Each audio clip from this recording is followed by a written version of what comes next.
ಜೊಯ್ಡಾ ತಾಲೂಕಿನ ಜಳಕಟ್ಟಿ ಗ್ರಾಮದ ಬಳಿ ರಾಮನಗರ ಅನಮೋಡ ರಸ್ತೆಯಲ್ಲಿನ ವಾಹನ ದಟ್ಟಣೆಯಿಂದಾಗಿ 3 ದಿನಗಳ ಕಾಲ ಸಂಚಾರ ಸ್ಥಗಿತಗೊಂಡಿದೆ. ಜಳಕಟ್ಟಿಯಿಂದ ಅನಮೋಡದವರೆಗೆ ಹಲವಾರು ವಾಹನಗಳು ಸರತಿ ಸಾಲಾಗಿ ನಿಂತಿವೆ.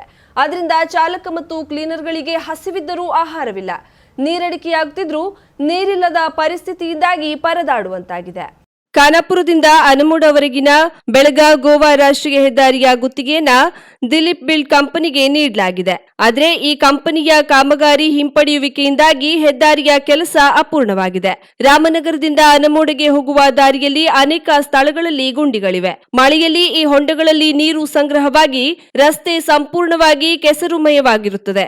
ಇದರ ಪರಿಣಾಮವಾಗಿ ವಾಹನಗಳು ಈ ರಸ್ತೆಯಲ್ಲಿ ಸಿಲುಕಿಕೊಳ್ಳುತ್ತವೆ ಮತ್ತು ಅಡಚಣೆಯಿಂದ ಮುಂದೆ ದಾಟಲಾಗದೆ ವಾಹನಗಳನ್ನು ನಿಲ್ಲಿಸಲಾಗುತ್ತದೆ. 2-3 ದಿನಗಳವರೆಗೆ ರಸ್ತೆಯಲ್ಲಿಯೇ ಇರಬೇಕಾದ ಪ್ರಸಂಗಗಳು ಎದುರಾಗಿವೆ.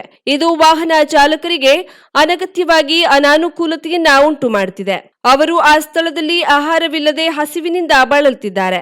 ಆಡಳಿತವು ಈ ಬಗ್ಗೆ ಗಮನ ಹರಿಸದ ಕಾರಣ ಮತ್ತು ಈ ಮಾರ್ಗದ ಸಂಚಾರವೆಂದರೆ ಯಮಯಾತನೆ ಪಡುವಂತಾಗಿದೆ. ಸ್ಥಳೀಯರು ವಾಹನ ಚಾಲಕರಿಂದ ಹಣ ಸಂಗ್ರಹಿಸಿ ಮತ್ತು ಗೋವಾ ಸಾರಿಗೆ ಸಂಘಗಳ ಸಹಾಯ ಪಡೆದು ಗುಂಡಿಗಳನ್ನ ಮಣ್ಣಿನಿಂದ ಮುಚ್ಚಿದ್ರು. ಆದ್ರೆ 1 ವಾರದೊಳಗೆ ರಸ್ತೆ ಸಂಪೂರ್ಣವಾಗಿ ಮೊದಲಿನಂತೆ ಆಗಿ ಹೋಗಿದೆ. ಶಾಸಕ ಆರ್.ವಿ. ದೇಶಪಾಂಡೆಯವರ ಸೂಚನೆಯ ಮೇರೆಗೆ ತಹಶೀಲ್ದಾರ್ ಸಂಜಯ್ ಕಾಂಬ್ಳೆ ರಸ್ತೆಯನ್ನ ಪರಿಶೀಲಿಸಿದ್ದು 15 ದಿನಗಳಲ್ಲಿ ರಸ್ತೆ ದುರಸ್ತಿ ಮಾಡಲಾಗುವುದು ಎಂದು ಹೇಳಿದ್ರು. ಆದ್ರೆ ರಸ್ತೆ ಇನ್ನೂ ಸರಿಯಾಗಿಲ್ಲ. ಸಂಚಾರದ ಸಂಕಷ್ಟ ಹಾಗೆಯೇ ಮುಂದುವರೆದಿದೆ.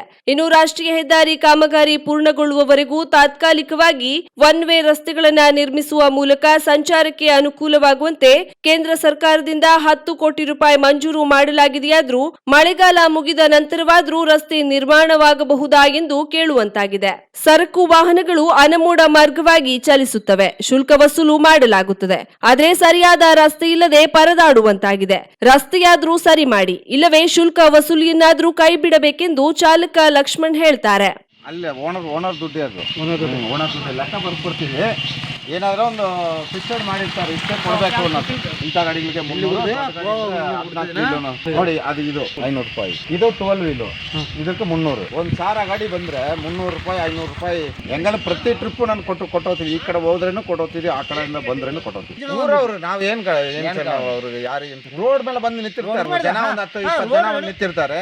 ಈ ರಸ್ತೆಯ ಕಾಮಗಾರಿ ಅಪೂರ್ಣವಾಗಿರುವುದರಿಂದ ಸ್ಥಳೀಯ ನಾಗರಿಕರು ಹಾಗೂ ವಿದ್ಯಾರ್ಥಿಗಳಿಗೆ ಅನಾನುಕೂಲವಾಗಿದೆ. ಅದರಿಂದ ಸರ್ಕಾರ ಆದ್ಯತೆಯ ಮೇರೆಗೆ ಗಮನ ಹರಿಸಿ ರಸ್ತೆ ದುರಸ್ತಿ ಮಾಡಬೇಕೆಂದು ತಿನೈ ಘಾಟ್ ನಿವಾಸಿ ವಾಸುದೇವ್ ಸಾವಂತ್ ಒತ್ತಾಯಿಸಿದ್ದಾರೆ.